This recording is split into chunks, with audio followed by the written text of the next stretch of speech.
Hi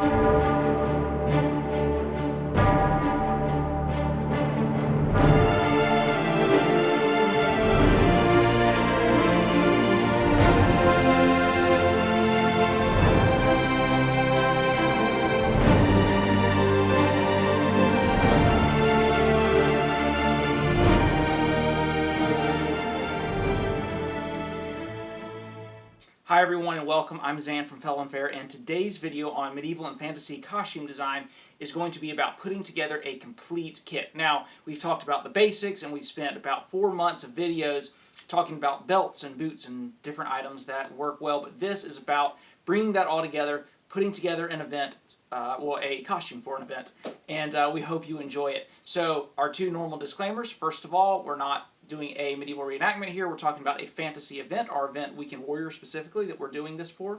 And then two, we do work with some of the companies that we're going to be telling you about their gear. Obviously, at RenFaire, everything made by RenFaire. When we sell those items, that money goes into, our coffers, as it will. So please do support us. Please do buy our stuff because it does help us make more of these videos. But a lot of these companies, some of them, we have different ties to, some we don't, but our goal is to show you good gear, in fact the best gear, and what we recommend and what we personally wear and use, and why we like to wear and use that. So some of the stuff we're going to tell you about, we have no vested interest in whatsoever. So we're not really going to tell you, what we make money from and what we don't. But anyway, this is some great stuff, and we want you to have that information. That being said, welcome. So, what we're doing today, my mannequin will not stop moving. What we are doing today is we are going to break down, this is my personal kit that I wear to our event, Weekend Warrior. Now, those of you that are not familiar, Weekend Warrior is a 3-day experiential event where we basically replicate what it's like to be part of a medieval army. It's very similar to a LARP, but this applies for events like Weekend Warrior, LARPs, cosplays, RenFaires, to a degree reenactments and the sort of stuff you'll need, and some things may apply. So this does cover a pretty broad spectrum, and hopefully you'll find it useful. The other thing I will say is this is my kit that I've been developing for years, and it's something that I work in this industry, so I've spent a lot of money on putting this kit together. Some of the stuff is there's a very basic level, it's very affordable, very easy to do, and some of it is more expensive, but this is stuff that little by little I put together. So if you look at my kit from Weekend Warrior 1 versus Weekend Warrior 3, it's improved dramatically because I've learned through experience, and I've just acquired more stuff little by little. Some of the stuff I'm using the exact same as from Event 1. Other stuff is new. So nobody expects you to come out in full regalia at your first event. There's some basics you need, but otherwise, don't let yourself get overwhelmed and don't get frustrated. Now, we're going to break down starting with the very simple items and go to the more elaborate full kit. So the first thing that everybody needs is you need boots, you need pants, and you need a tunic, and then a belt, obviously. So I'll start with tunics. Now, for tunics, I'll be honest, I only wear RenFaire tunics. Why? Because I think they're the most comfortable, and I'm really close with a guy that makes them, and he gives them to me for free. Because it's me. But our RenFaire tunics are, this is one of our linen Viking tunics. Now, the other great thing I like this is for Weekend Warrior specifically. I got this one in Sea Lord Blue, which is our official color, and it's awesome. But linen tunics are by far the most comfortable. I absolutely love them, highly recommend them. Now, this is a 3-day, 2-night event, so I do have 3 different tunics. You can probably get away with 1 or 2, depending on how much you sweat and that sort of stuff. Something else to consider is this is a fall event, so we have some really hot weather and we have some really cool weather. So it happens in October, and it's in South Carolina, so it is a little warmer than, say, October in Canada. But so I do like to start with very simple, very light, basic undergarments. So in this case, a tunic, and I do like to have a fresh one for every day. So I have 3 of them. So this one is a Sea Lord Blue Viking tunic. This one right here is actually in gray. It's one of our Ranger tunics. I like it because it's long. It's got the cool rider slit. Gives you a little more swagger. And then the third one is this tan Viking tunic. It's one of our RenFaire tunics right here. It's just on the mannequin. So that's what I take. I take 3 tunics. It's a really simple way to get things going, but those are very fundamental. That is the fundamental building block of your kit. Now the next item is really important, that is trousers. Now these are actually a pair of linen trousers that we got off Amazon, and links for all of this stuff, or as much of this stuff is commercially available, we will put down in the description. So these are linen pants I got off Amazon. The great thing about pants is you really only see about this much of the knee. So as long as they're made out of a good fabric and not obviously modern, you can get away with a lot. A lot of pants you can get for between 20 to 35 bucks. Sometimes you can even get them cheaper by buying them at a thrift store. Now, little pro tip, women's pants have a lot more variety in cut and in material than men's do. So a lot of times you'll find me wearing women's pants out on the battlefield, but it provides some great options. But I like these because they have elastic at the waistband, they also have a drawstring, and they have pockets, which is a really great thing to have. So I have another pair. This is a natural linen, and then I also have a tan pair as well. So we'll talk about color palettes in a different video, but you'll find almost everything that I wear here is gray, blue, tan, or natural linen. So yeah. All right. So once we've got that, we'll go on to boots. Now the boots I wear, these are women's Tiva de la Vina size 11 boots. Now you got to size up if you're a man wearing women's boots. But they are great. They are natural oiled leather. They hide the zipper really well, and I'll show you some other things that I do to hide the zipper also. You can also get more historically accurate Viking boots and that sort of stuff. I do recommend things with tread, because if you're going at an event, you're doing combat, you're fighting, you definitely want to make sure that you don't slip. So boots are really, really important. Now let's talk about belts. Now belts, this is the last thing that you'll need as part of kind of your fundamental kit besides a weapon. But I'm a huge fan of wearing multiple belts for just cool and practical reasons. You see I have a couple on both of these mannequins. Now personally, part of the Sea Lord culture and then just my personal preference, I like to wear a sword at a LARP event on a shoulder belt, not around my waist. So I've got one here. This is a little thicker than I usually go with, but you'll see I have a sword belt right here to carry this sword.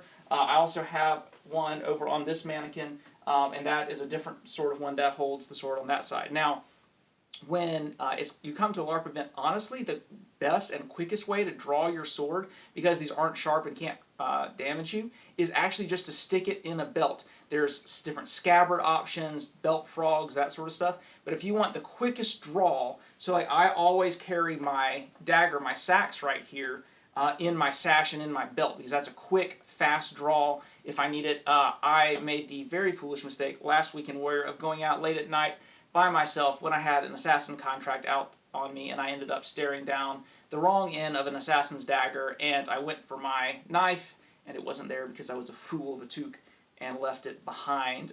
But having a dagger with you, really important. I always recommend it. Something else that can go along with belts, I also have leather waist belts here on both of these mannequins, you can see. Something else that can go along with belts is sashes. Now sashes can act as a belt, but they also just look really cool, add a nice little bit of flair.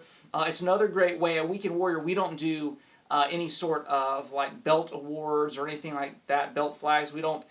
We like to stick to the more strictly historical types of honorifics and all, or of ways to designate people and stuff like that. So the traditional way was with sashes, was way most knightly orders and that sort of stuff were established, and a lot of way rank was designated in, especially in the Navy and that sort of stuff, or in medieval nautical cultures. So having a sash of a certain color and that sort of stuff is a great way to kind of designate your rank and that sort of thing.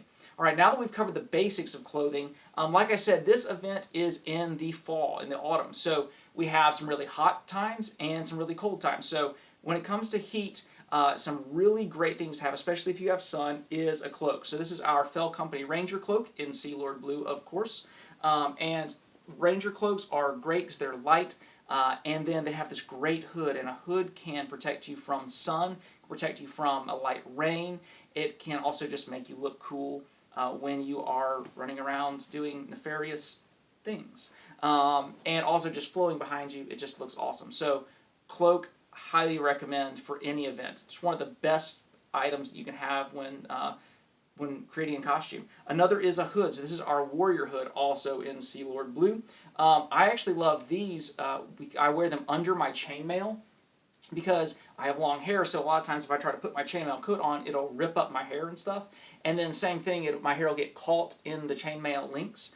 And so if you're a woman or if you're a man with long hair or just medium length hair, putting on a hood and then putting on your chainmail will really protect your hair. Plus it looks cool. Plus a lot of times if you're wearing a big helmet, you'll kind of look like a bobblehead with this big helmet up here and then a skinny little neck. So wearing this hood under the helmet actually kind of like proportions you out nicely. So I'm a big fan of these hoods. They're one of the less expensive items we have in our shop.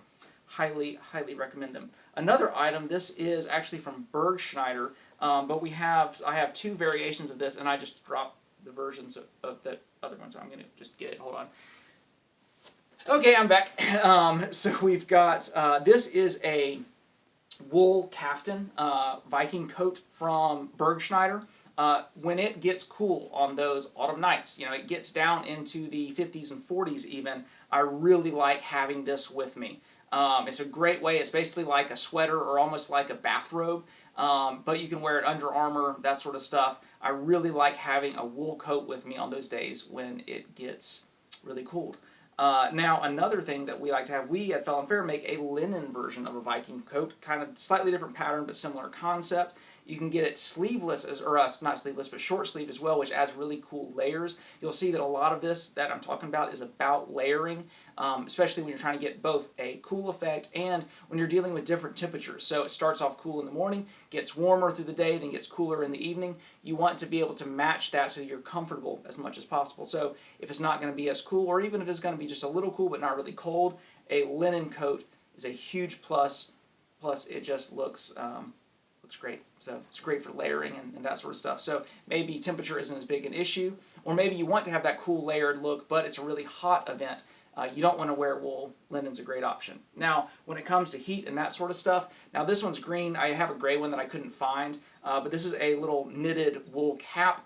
Great option if you're sleeping in a sleeping bag and it's cold outside, keeps your head warm.